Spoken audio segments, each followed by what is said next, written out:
Hello, we are here in the beautiful township of Wellesley in front of Wellesley Public School in the riding of Kitchener-Conestoga, where Jim is currently running to be your MPP. Now, a couple months before the Ontario legislature was dissolved, the NDP had tabled a bill, Bill 67, and this bill was about labeling schools like Wellesley Public and the school that our son goes to as systemically racist.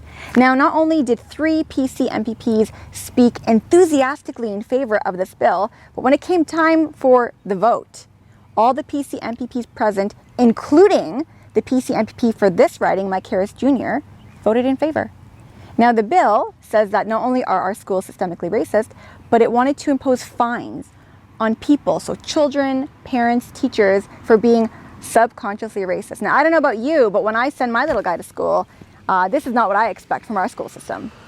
And you led the charge against Bill 67, the audacity of the PC MPPs to vote in favor of a bill that called our public schools and schools across Ontario systemically racist. And the solution, they said, was to fine students and parents for subconscious racism. And the PC MPP in this riding votes in favor of it, Mike Harris Jr. You were the only MPP, as from the riding of Cambridge, the only MPP across Ontario to vote against it. You led the charge against the bill.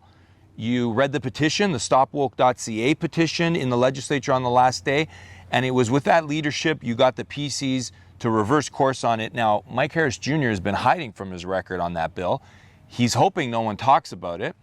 And that's why we're challenging him in the riding of Kitchener-Conestoga and challenging PC MPPs and Liberal and NDP candidates across Ontario, because the idea that our public schools are systemically racist is wrong. The idea that we should be fining students and children for subconscious racism to be defined at a later date is wrong. Mike Harris Jr. won't take a position on the matter except for the fact that he voted in favor of it. But the new blueprint has a solution. We're going to stop woke activism in our schools by getting rid of critical race theory at the school board level and fight back on any provincial politician who wants to impose it again from the provincial level. And that's what we're committing to, putting school systems back and accountable to the parents and the teachers that it was designed for, and the students, of course, who are receiving the education. And that's the new blueprint, and stopwoke.ca has more details. Stopping woke activism in our schools by getting rid of critical race theory and gender identity theory.